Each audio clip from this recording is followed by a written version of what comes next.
about visibility, I thought a little recordability is also necessary. So the visibility then has an opportunity for review, uh, upgrade, make necessary changes, and make things better. So ShriGandha is referring to the sandalwood tree, apparently. Gandha refers to the smell also. Durgandha, Sugandha. Shri refers to, let's just say, when you say shh, yeah, and that which arises from silence. That's like Mukamika. Yeah, like water also has a certain sound. There is sounds of the waves of of an ocean, but a glass of water may not have any sounds. But that soundless water enlivens life in our body. Water is the elixir of life. So from that kind of this is the still lake. In Buddhist analogies, they call it as a still lake. That which arises from the silence of it is also Shri, yeah? And Shri, Gandha, the smell, apparently, is also like life on earth. There is so many forms of life on earth. Other planets haven't yet figured that out on how to turn Shri or the Guru, heavy, heavy stuff. Planets and stars, galaxies, they have lots of stuff. Over time, little particles like from the Kuiper belt, they all come together and form planet-like heaviness. Yeah, and then when they can keep it together, that's like guru. That's kind of going into the matter, they become heavy, heavy. And then like the core of earth, they become heavy, heavy. And then from that going into, and then that which arises from that, like the core of earth, to then turn things around. Guru Brahma, Guru Vishnu, Guru Devo Maheshwara, Guru Sakshat Parabrahma, Tasmai Shri Gurave Namaha. So going into heavy, heavy, and then from there, there comes a certain, like it's like when you're cooking, water goes round, round, round, round. But at the bottom of the pan is where the cooking is happening. And then the water is all going round, round, round. Yeah, all the content, convection, and cooking. And that silence, kind of cooking, our body is maintaining being human, having a certain warmth inside. The blood inside is made warm from the movement that's happening, like from the bottom all the way to the top. Our bones go creaky when that movement is not there constantly. If we kind of get a little static, it's not about sitting, it's not about moving around. Even when we are not moving, our body is maintained alive because of the design that the body is for moving. Our body is designed to move even when we are not moving. So that's why they also call it as the Muladhara. So kind of there is an upward movement, there's also a downward movement. Like from the center of gravity, that we have the pelvis, then there's upward movement and downward movement. And it's like an kind of like an S hook or an eight. Yeah. But some people, in terms of Kundalini, they call it like this way. But that's also, this eight is there in many, many, many, many ways. Yeah. They call it as a chakra, chakra meditation. But that's an insufficient understanding of the matter. When we are paying attention to our body, like from the center, our pelvis holding the balance, center of gravity between up and down, then how our legs move is also dependent on how the balance is maintained at the region of a hip. And I also found the balance at the region of a hip is also maintained by how even is our eyes. Because for humans, We stand right on top, animals like this, humans like this.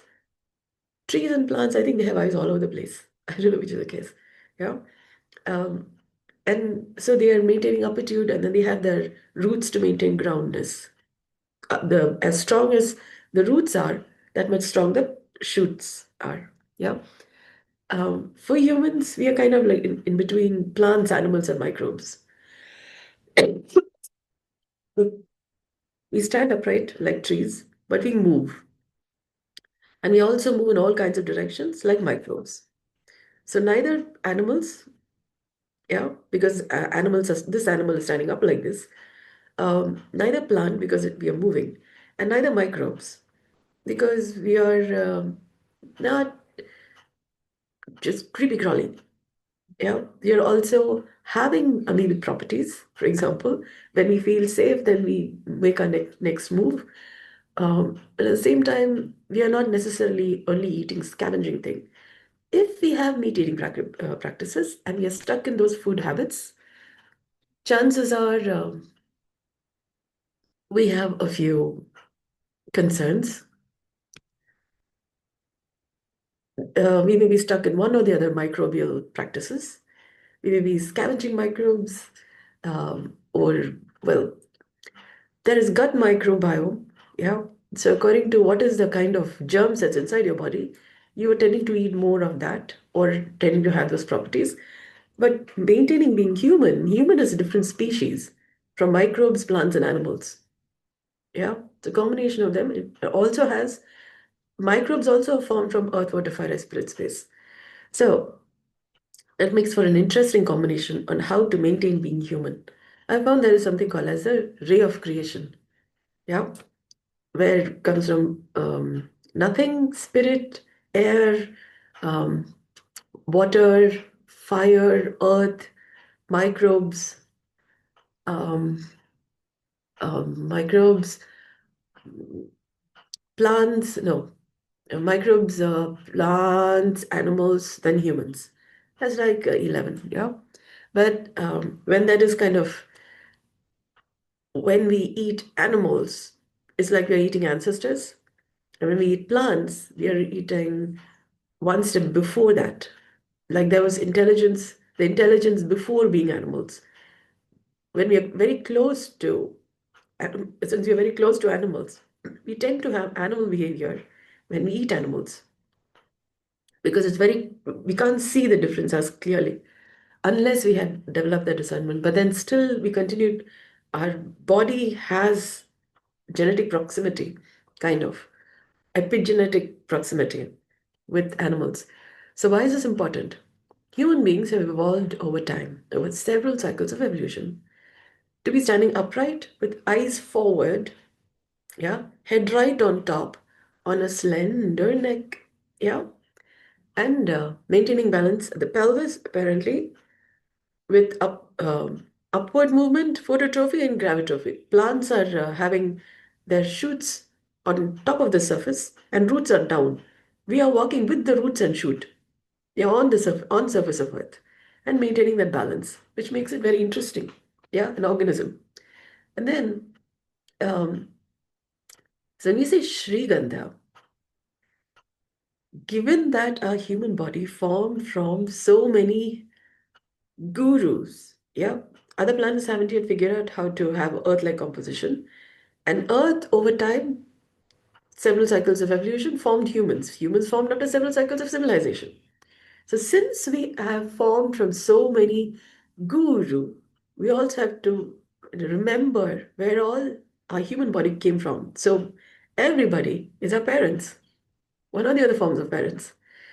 Because it's microbes also parents, ancestors. Yeah, animals, ancestors. Yeah, plants also ancestors. Our own ancestors, humans, our own ancestors from Ice Age, Neanderthal, Stone Age, also our ancestors. So when we bow to life, we are actually remembering where all, when we say tree of life, that's like a family tree. A family tree also includes microbes, animals, plants, earth, water, fire, spirit, space. So big a tree. And then to be a seed from this big beautiful, elaborate family tree. Tree of life. Yeah. Family tree. Takes remembering Shri. Yeah, which is like when you're even silent, to notice what emerges. There could be lots of thoughts. That's something to pay attention to. So from that Shri, what is the Gandha? Yeah. Um, Now that could be not so very nice smell or not, pleasant or unpleasant, which is also what our body is said to kind of represent or function, pleasure and pain and those kinds of things they've said. But sukha dukkha is another version of it. But why is this important? When we are aware of what's the composition of our body, like for example, right now my voice is going a little off. That's also because my center of gravity is a little more like this. Yeah. I'm tending to speak to the video, to the camera, and maintaining that spine erect enough. Also requires paying attention to the eyes, because if my eyes are like this and this, then the gravity is maintained according to what I can see. When I close my eyes and I can feel my eyes, the eyeballs, which direction they are, according to the tension in the eyeball is also how the body is maintaining structure, balance, a certain uniformity. And so that's posture awareness. So in terms of yogasana, they say asana is also posture. So when we are not moving, given that our human body is designed to move, and when we are not moving also, and we can pay attention to what is the posture of our body. Where's the eyes? How is the eyeballs located? How is the balance in the hip?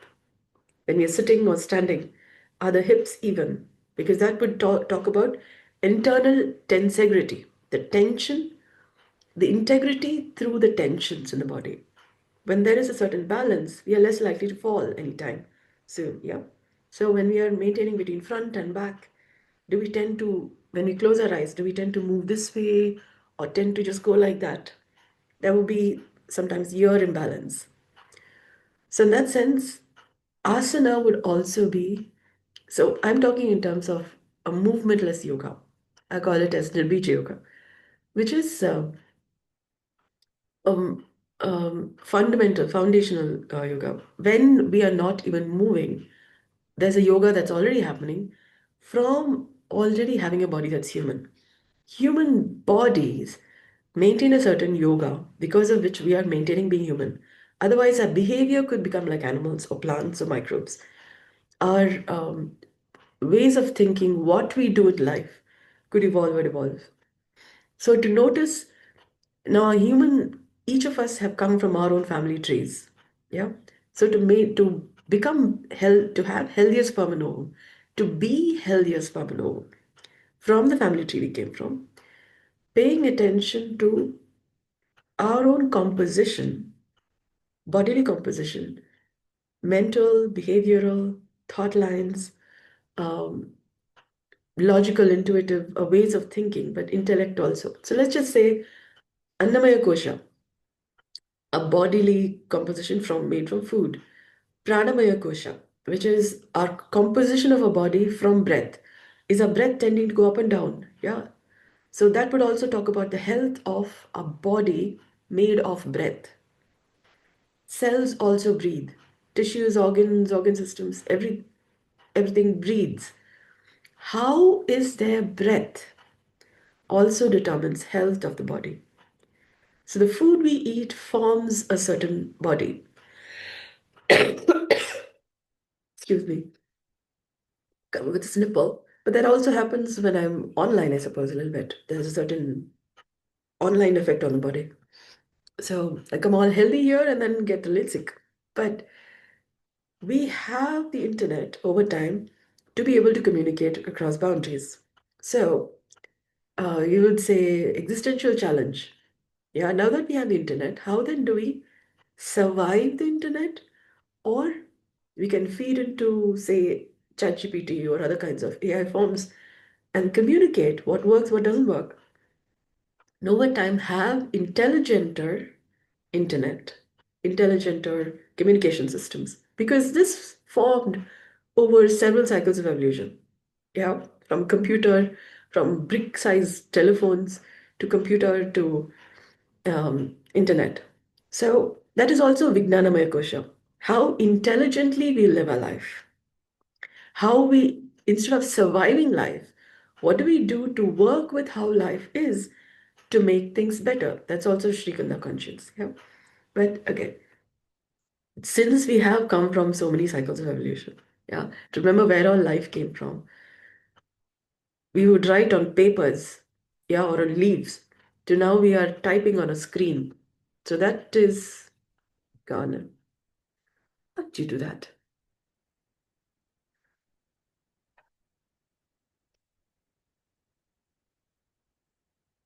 Power.